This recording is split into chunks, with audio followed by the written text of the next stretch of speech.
वालेकुम sir. Hello.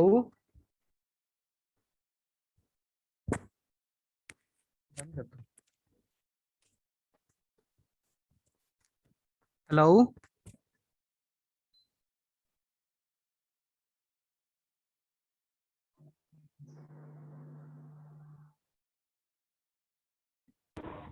जी भाई, मेरे ख्याल से अजान हो रही है, इसलिए वेटिंग में हूँ।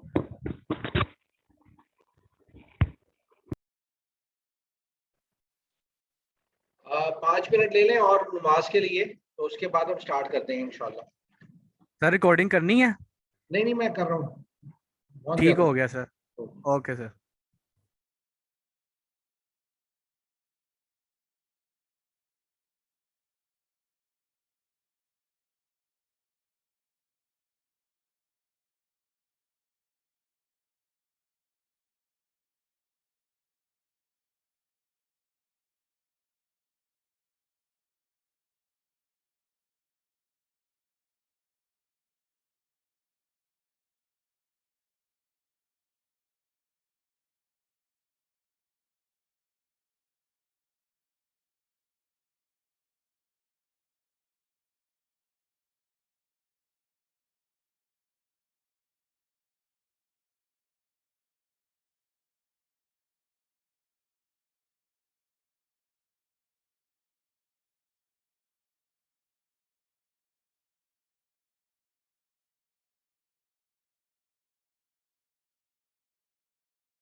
अस्सलाम वालेकुम सर।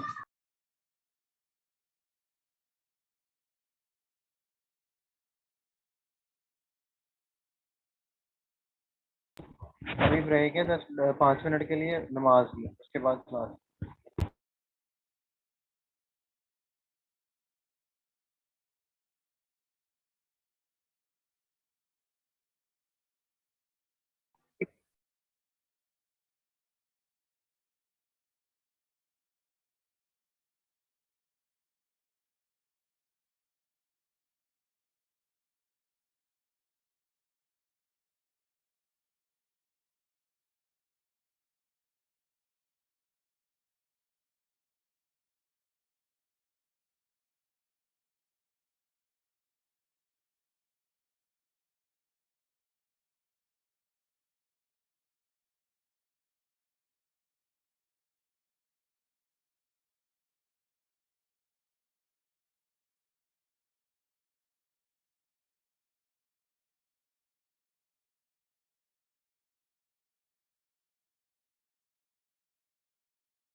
जी स्टूडेंट्स, स्टार्ट करें जी।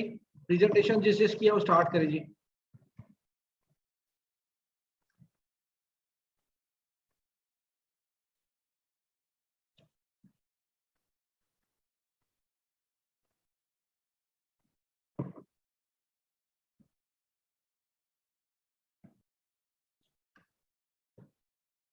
जी स्टूडेंट्स, किधर हैं सब?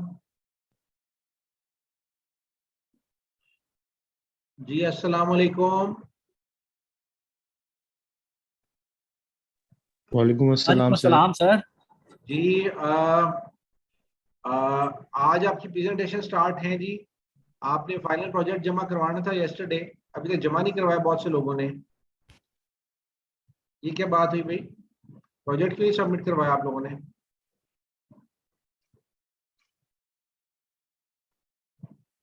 जी बेटा। सारा प्रोजेक्ट बना, मैंने सारा सबमिट करवा दिया हुआ है, बट स्लाइड्स नहीं उसकी बनाई बस, क्योंकि वो अल्फाबेटिकली आप कह रहे थे ना, जी जी।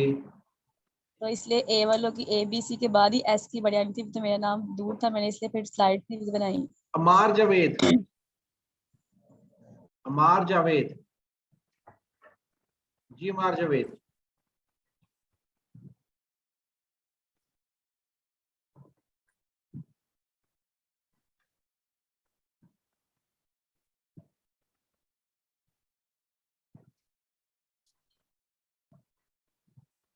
भाई प्रेजेंटेशन कौन करेगा आज?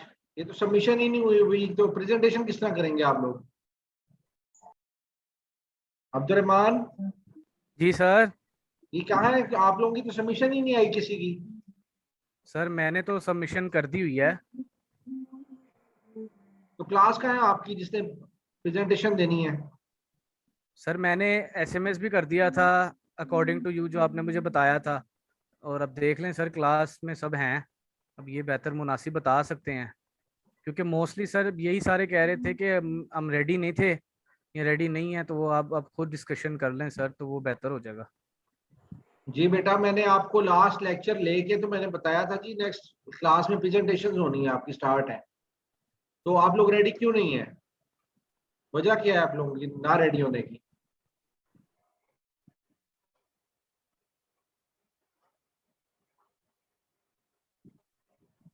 सारा सेमेस्टर इतना अच्छा गुजार के एंड के ऊपर आप लोगों ने ये क्या किया? वैसे मुझे समझ नहीं आई अभी तक।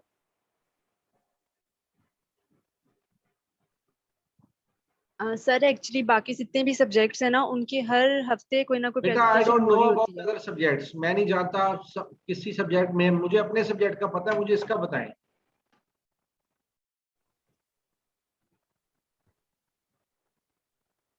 मेरे सब्जेक्ट की बताएं मुझे, मुझे किसी और सब्जेक्ट की बात नहीं सुननी। मैंने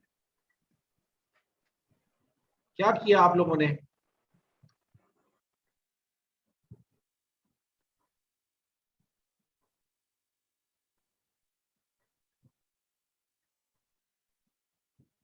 मैं आपका 3 हफ्ते पहले आपका कोर्स खत्म कर चुका हूँ, केस स्टडीज में करवा रहा हूँ, और आपने अभी तक फाइनल प्रोजेक्ट नहीं जमा करवाया।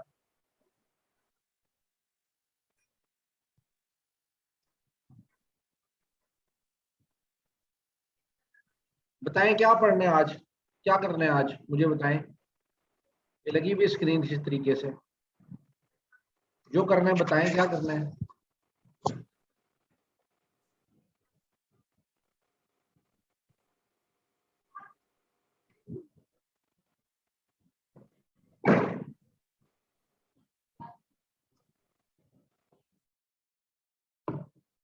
किसी ने काम नहीं किया वो क्लास में, क्या लूंगा क्लास में?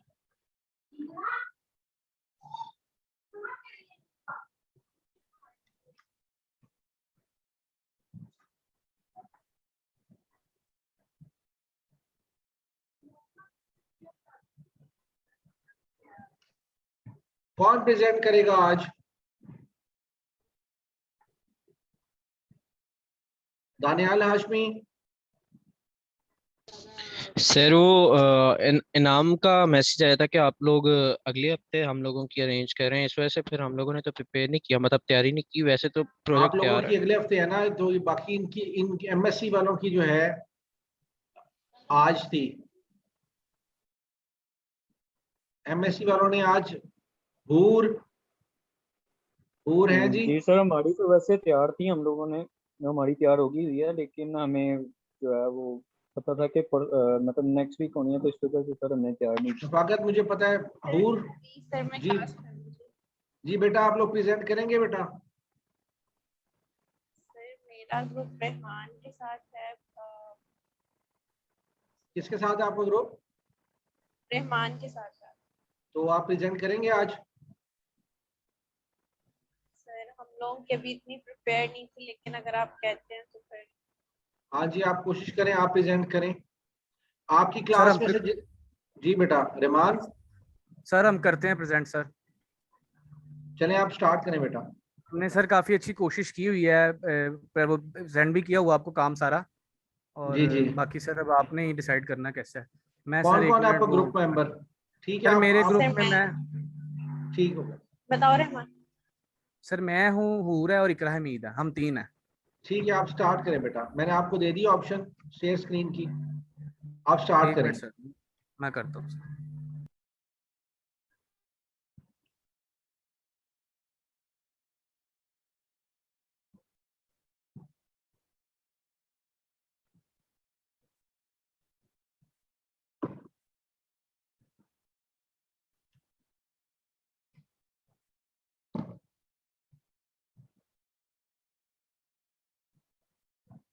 रहमान, अब आप लोग स्क्रीन शेयर करेंगे, मैं अपनी स्क्रीन ऑफ कर रहा हूँ। सर सिर्फ 2 मिनट दे दे, मैं ना दूसरे हाँ लैपटॉप से हाँ, ऑन हूँ, मैं वहां से फाइल ले रहा हूँ बस। जी जी आप कर लें ना, मैं स्क्रीन ऑफ कर रहा हूँ अपनी, आप शेयर करें।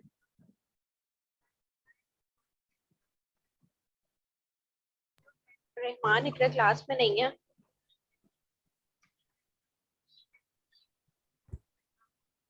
बुला लें उसको, मैं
सर स्क्रीन शो हो रही है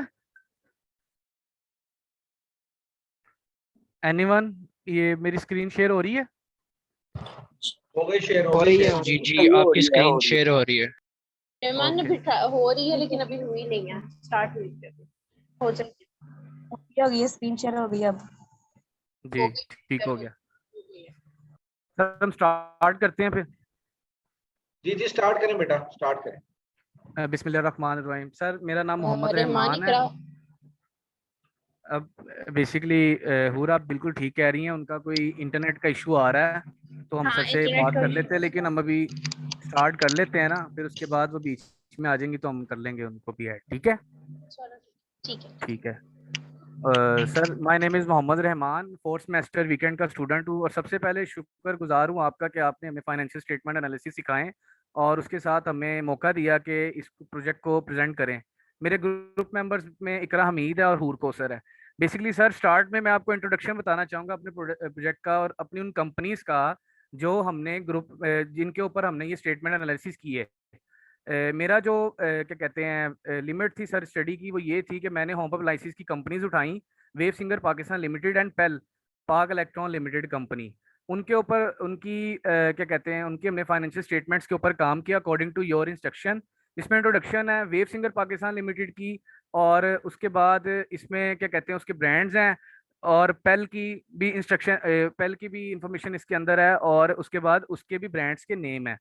दोनों होम अप्लाइंसेस की कंपनी है, दोनों इनकॉर्पोरेट हैं, दोनों की एनुअल रिपोर्ट्स भी बनती हैं और पब्लिश भी होती हैं। इसके बाद मैं मूव करूंगा सर अपनी स्टेटमेंट्स के ऊपर।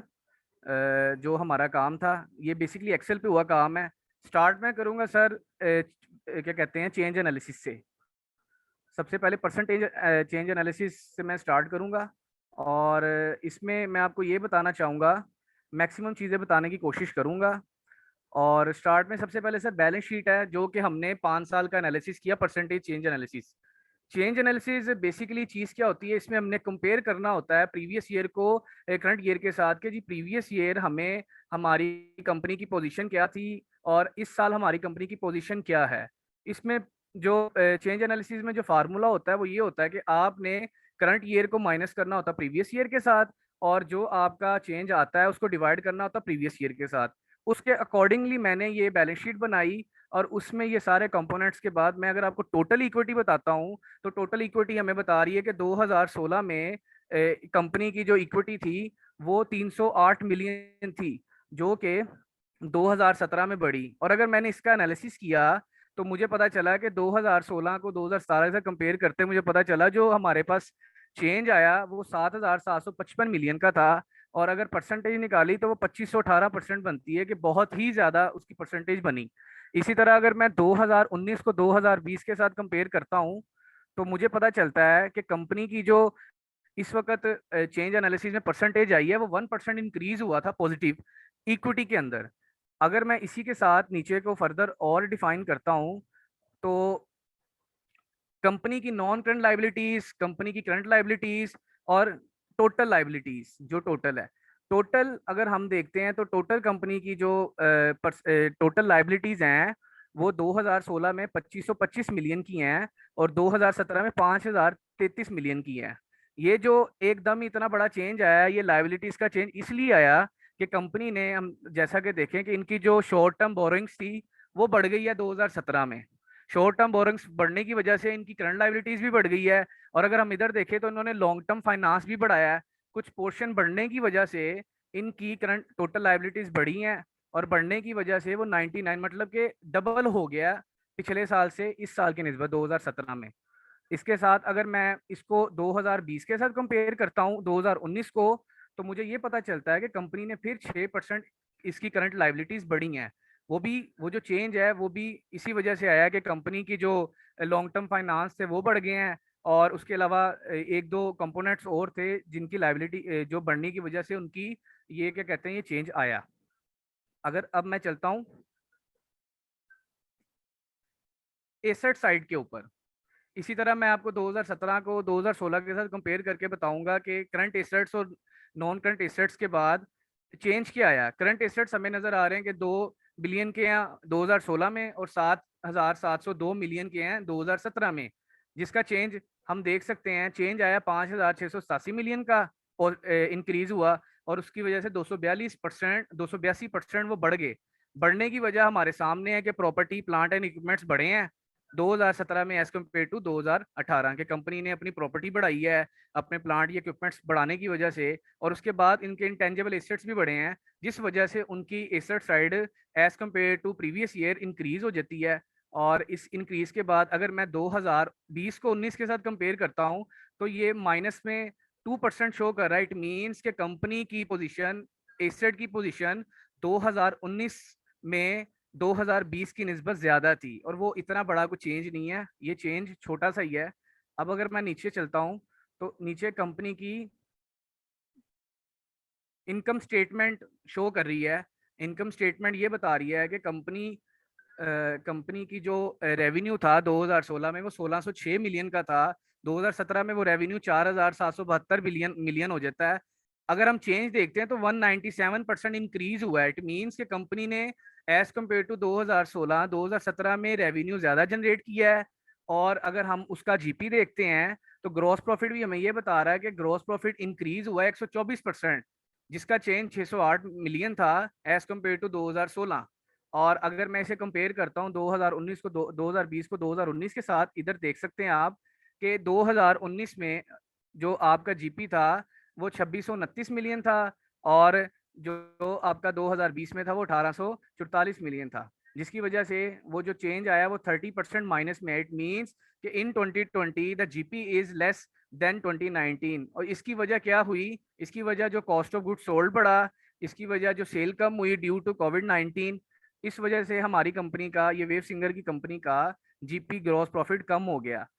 इसके साथ अगर मैं नीचे आता हूँ तो नेट प्रॉफिट की तरफ जाते हैं हम। बीच में ये जो कंपोनेंट्स हैं ये मैं अभी नहीं डिफाइन कर रहा, लेकिन at the end profit after taxation बता सकता हूँ कि 2017 में जो प्रॉफिट था वो 95 मिलियन का था, फिर 327 मिलियन हुआ, फिर 342 मिलियन। इट मींस कि जो चेंज आया 2017 में 244% बढ़ा, फिर वही चेंज 17% बढ़ा 2018 में, वही चेंज चलते चलते एट द एंड 2020 में माइनस में चला जाता 66%। उसकी वजह सिर्फ और सिर्फ वही थी कि कंपनी ने 2020 में फाइनेंस कॉस्ट बढ़ा ली अपनी, कोविड की सिचुएशन की वजह से उनकी सेल ज्यादा नहीं हुई, उनकी कॉस्ट ज्यादा हो गई। इस वजह से as compare to 2019 they suffer with 66% negative.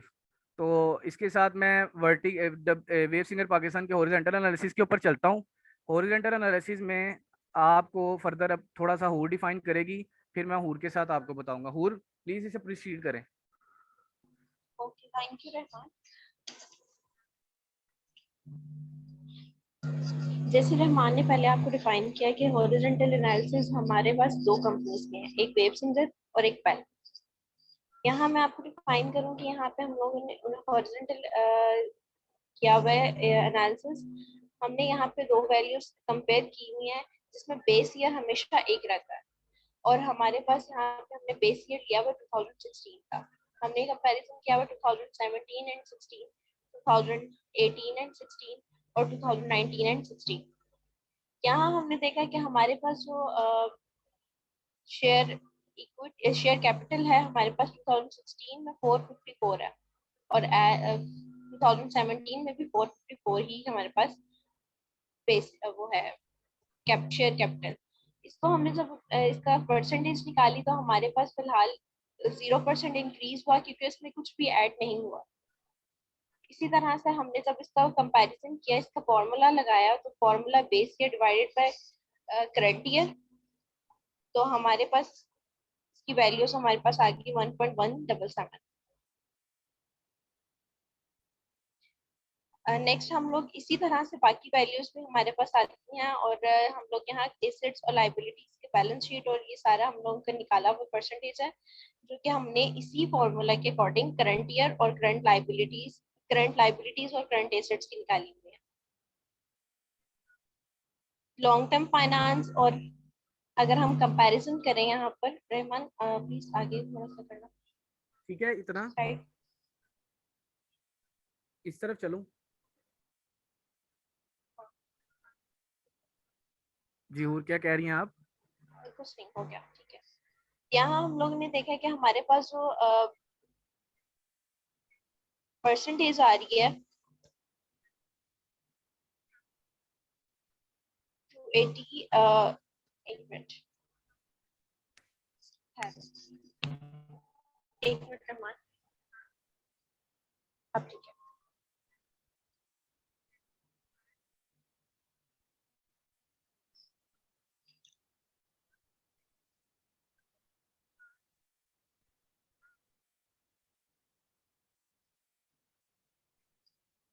आवाज आ रही है मेरी? जी जी, प्रोसीड करें, प्रोसीड करें। Okay okay okay.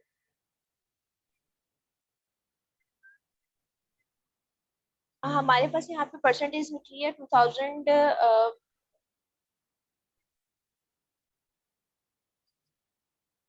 हाँ ठीक है, 14% हमारे पास यहाँ पर आ रही है 8। और लॉन्ग टर्म फाइनेंस की यहाँ पे अगर हम देखें तो हमारे पास ये लॉन्ग टर्म फाइनेंस हमने लिए तो 40%, और देन उसके बाद 8% पे चला गया। हमारे पास लॉन्ग टर्म फाइनेंस कम हो गए। इसकी कोई ना कोई रीजन रही होगी। हमारे पास रीजन ये थी कि हमने लॉन्ग टर्म फाइनेंसिंग कम की, और इस वजह से उसके रेशियोज हमारे पास कम आई। नेक्स्ट करते हैं वर्टिकल एनालिसिस। ये नीचे इनकम स्टेटमेंट है, उसको डिफाइन करें। ओके,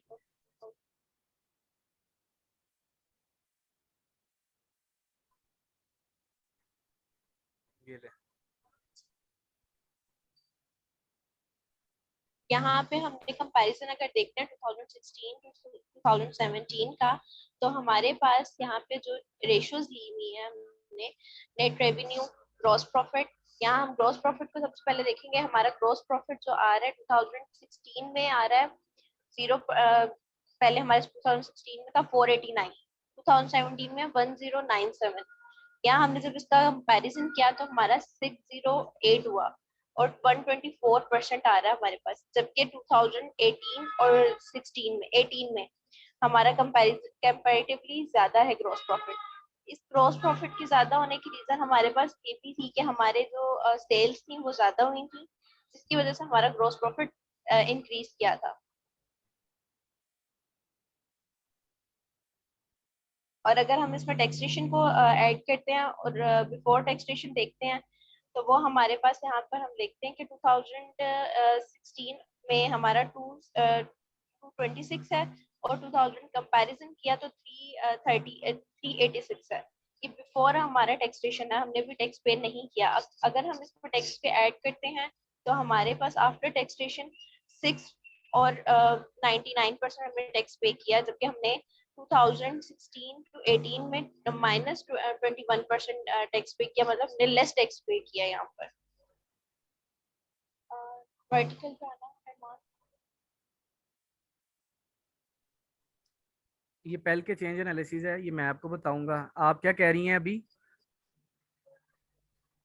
ठीक है, आप एक्सप्लेन कर उसके बाद। सर अभी तक हमने जो आपको एक्सप्लेन किया वो वेव सिंगर का था। फर्दर अब पेल के चेंज एनालिसिस की तरफ चलते हैं, मूव करते हैं।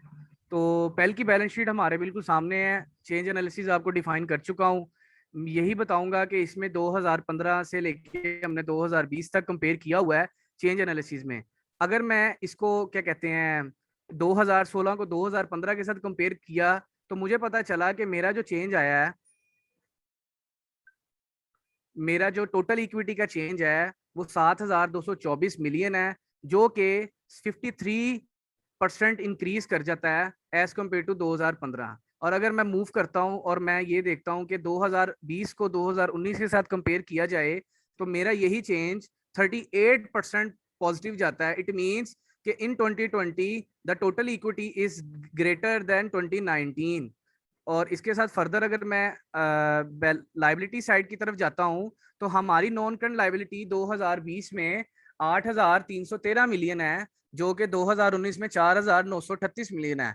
इससे ये साबित डायरेक्ट होता है कि इट मींस कि 2020 में लाइबिलिटीज, नॉन करंट लाइबिलिटीज पेल की ज्यादा थी 2019 में। अगर हम इसका चेंज देखते हैं तो चेंज हमें बता रहा है कि 3,375 मिलियन इंक्रीज हुई है, और ये इंक्रीज 68% बनता है करंट लाइबिलिटीज का।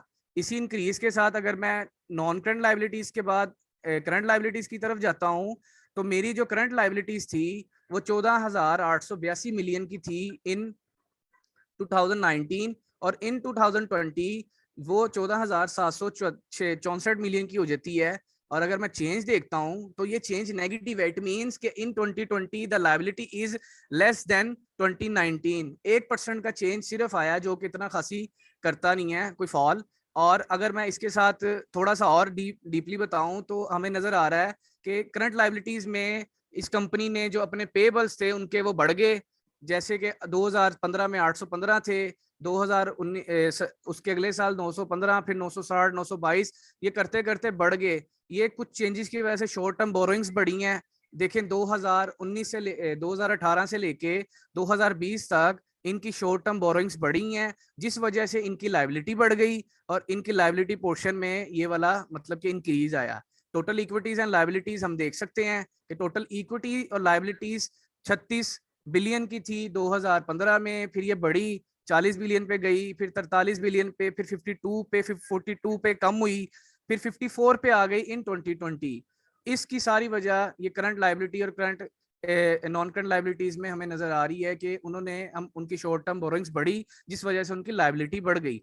मूव ऑन एसेट साइड, तो एसेट साइड में भी हमें जो चेंज नजर आ रहा है कि नॉन करंट एसेट्स में property, plant and equipments 15 million के थे सबसे 2015 में, फिर ये 16,000 मिलियन के होते हैं, फिर 17, फिर 21, 22। इससे सीधा पता चल रहा है कि इनकी प्रॉपर्टी बढ़ी है, इन्होंने अपनी प्रॉपर्टी बढ़ाई है, जिस वजह से इनके नॉन करंट एसेट्स बढ़ गए हैं। बढ़ने की वजह से हमें चेंज भी नजर आ रहा है। चेंज की तरफ जाते हैं तो अगर हम 2020 के साथ कंपेयर करते हैं 2019 को, तो 5% इंक्रीज हुआ है एज कंपेयर टू 2019। 2019 को 18 के साथ करते हैं तो वो 26% बढ़ा था कि इन्होंने 2018 में ज्यादा प्रॉपर्टी बाय की, और करने की वजह से इन्होंने अपने एसेट बढ़ाने की वजह से इनके एसेट बढ़ गए। करंट एसेट्स की तरफ जाता हूं मैं, तो करंट एसेट्स में भी हमें नजर आ रहा है कि खासा चेंज है। और उस चेंज की वजह से अगर मैं 2020 के साथ 19 को कंपेयर करता हूं तो मुझे नजर आ रहा है कि चेंज में 28% का इंक्रीज हुआ था as compare to 2019 in 2020 for current assets. और इसके साथ मैं अगर बैलेंस इनकम स्टेटमेंट की तरफ जाता हूं, पेल की इनकम स्टेटमेंट हमें ये बता रही है कि 2019 में पेल की जो रेवेन्यू था वो 37 मिलियन का था, और पेल का रेवेन्यू 2020 में भी 37 मिलियन का ही होता है। लेकिन जो चेंज है वो चेंज हमें क्या बता रहा है कि अगर हम कंपेयर करते हैं, देखो 2015 को 2016 के साथ, तो 16% का चेंज है, फिर 24% का चेंज है, फिर -8% का, फिर -4 का, और लास्ट में 1%। इट मीन्स कि इन 2020 द रेवेन्यू इज 1% इंक्रीज्ड इन 2020। तो लास्ट में अगर मैं नीचे आता हूँ, नीचे आके इनकी नेट प्रॉफिट की तरफ जाता हूँ, तो इनका जो प्रॉफिट है वो 28,880 मिलियन का, फिर उसके बाद यही प्रॉफिट 3669 मिलियन हो जाता है, फिर 3308 मिलियन, फिर 1371। ये 3 साल में ये प्रॉफिट कम होने की वजह सिर्फ और सिर्फ कंट्री की कंडीशन थी, कोविड की सिचुएशन, और उसके बाद इसमें फाइनेंस कॉस्ट का बहुत बड़ा हाथ है। फाइनेंस कॉस्ट इन 3 सालों में बहुत ज्यादा बढ़ी, इस बढ़ने की वजह से इनकी ये जो क्या कहते हैं प्रॉफिट हुआ वो कम हो गया। Finance cost, cost of sale और लेस रेवेन्यू आने की वजह से इनकी ओवरऑल प्रॉफिट में खासा चेंज आया। और अगर हम चेंज की तरफ जाते हैं तो हम देख सकते हैं ये सारा चेंज माइनस में है। इन 3 सालों में कंपनी ने जो प्रॉफिट अर्न किया है वो पिछले साल की निस्बत अगले साल माइनस में था। 2020 में वो 75% डिक्रीज हुआ, 2019 में वो 36% डिक्रीज हुआ, 2018 में वो 59% डिक्रीज हुआ, और सो ऑन। इसके साथ हम हॉरिजॉन्टल एनालिसिस पे चलते हैं। पेल का हॉरिजॉन्टल एनालिसिस भी हमें यही तरह डिफाइन करता है। तो मैं इसमें आपको इक्विटी डिफाइन करता हूँ, फिर आपको नॉन करंट लाइबिलिटीज की पोर्शन ये सब डिफाइन करूंगा। 2 साल का डिफाइन करता हूँ ताकि सारी चीज आपको अंडरस्टैंड हो जाए। 2019 और 2020 में हम देख सकते हैं हमारी इक्विटी कितनी है। अगर मैं इसी को 2015 के साथ कंपेयर करता हूँ एज अ बेस ईयर लेके, तो मुझे पता चलता है कि हमारी जो इक्विटी है 133% बढ़ी है एज कम्पेयर टू 2015 इन 2020। 133% बढ़ती है। फिर अगर मैं नीचे चलता हूँ तो नॉन करंट लाइबिलिटीज को अगर मैं कंपेयर कर रहा हूँ 2015 के साथ, तो मुझे पता चल रहा है कि मेरी non current liabilities as compare to 2015 1% कम हुई है। और ये कम होने की वजह ये भी हो सकती है, अगर हम इधर को आए तो हम देख सकते हैं कि इधर वो 8,431 है, इधर वो 8,313 है। हम ये देख सकते हैं कि रिडीमेबल कैपिटल सिक्योर्ड इस पोर्शन में इस साल नहीं था, जिस वजह से उनकी ये भी कम हुई। और उसके बाद देखा जाए कि इनके पास इनकी ये रिडीमेबल की वजह से इनकी वो थोड़ा सा चेंज आया, अदरवाइज ये चेंज कोई इतना बड़ा नहीं था as compare to 2015। Current liabilities की तरफ चलते हैं तो in current liabilities in 2015 the current liabilities portion is 16 billion in 2015 and in 2020 the portion of current liabilities is 23 billion. तो as a change we can see that in 2020 the change is in positive, increase by 43% in 2020 as compared to 2015। और इसके साथ अगर मैं asset side पे चलता हूँ तो एसेट साइड मुझे बता रही है कि non current asset as compare to 2015 in 2020 non current assets have been also increased by 53% as compared to 2015। और इसके साथ ही अगर मैं नीचे चलता हूँ तो करंट एसेट्स भी देखें 19 बिलियन के 2015 में, और अगर मैं इनको कंपेयर करता हूँ, चूंकि हम हॉरिजॉन्टल एनालिसिस कर रहे हैं, तो ये 29 बिलियन के होते हैं। खासा चेंज है। चेंज कितना है? 51% इंक्रीज हुआ है इन 2020 एज कम्पेयर टू 2015। ये हॉरिजॉन्टल एनालिसिस। और अगर हम ओवरऑल टोटल एसेट्स देखते हैं तो 2015 में ये टोटल एसेट्स 100% 36 बिलियन बनते हैं, और अगर हम इनको 2020 के साथ कंपेयर करते हैं तो इसका मतलब 52% इंक्रीज हुआ है इन 5 सालों में पेल की कंपनी के टोटल एसेट्स में। टोटल एसेट्स के बाद अगर हम नीचे क्या कहते हैं इनकम स्टेटमेंट की तरफ जाएं तो इनकम स्टेटमेंट का जो चेंज है वो अगर हम देखें तो चेंज हमें बता रहा है कि जो चेंज है 2020 में 30% हुआ है 2015 की निस्बत। 2015 को कंपेयर करते हैं अगर हम 2019 के साथ तो 28% इंक्रीज हुआ है। फिर उससे पीछे जाते हैं तो 33% हुआ है। 31 मतलब कि हम ये कह सकते हैं कंपनी ने 2015 से 2020 में अपनी सेल को बढ़ाया ही है। और उसके साथ अगर हम नीचे चलें जीपी की तरफ, और जीपी की तरफ जाते हैं तो जीपी हम देखते हैं जीपी में जो हमें चेंज आया 2016 में वो 11% का आया, उसके बाद वही चेंज 18% चले जाता है, फिर वो चेंज माइनस में जा रहा है, फिर माइनस में, और एट द एंड भी वो -14 में जा रहा है। इसकी वजह सिर्फ और सिर्फ कॉस्ट ऑफ गुड सोल्ड बढ़ने की वजह, और उसके अलावा इनकी जो टैक्सेस डिस्काउंट बढ़ने की वजह से इनका जीपी कम हो जाता है। और ये जो कम हुआ है ये सिर्फ और सिर्फ सेल कम होने की वजह से हुआ। और अगर हम चलते हैं नीचे तो फाइनेंस कॉस्ट की तरफ मैं इसलिए लेके जा रहा हूँ कि फाइनेंस कॉस्ट इनकम स्टेटमेंट में बहुत ज्यादा मैटर करती है। जितनी फाइनेंस कॉस्ट कम होगी कंपनी की, उतनी कंपनी को प्रॉफिट ज्यादा होगा। अगर तो कंपनी को फाइनेंस कॉस्ट कम होगी तो उनको प्रॉफिट ज्यादा होगा। लेकिन हम देख रहे हैं कि इन 3 सालों में 2019, 18, 19 और 20 में कंपनी को की फाइनेंस कॉस्ट बढ़ी है, और बढ़ने की वजह से कंपनी का प्रॉफिट आपके सामने है कि कंपनी का प्रॉफिट 2020 में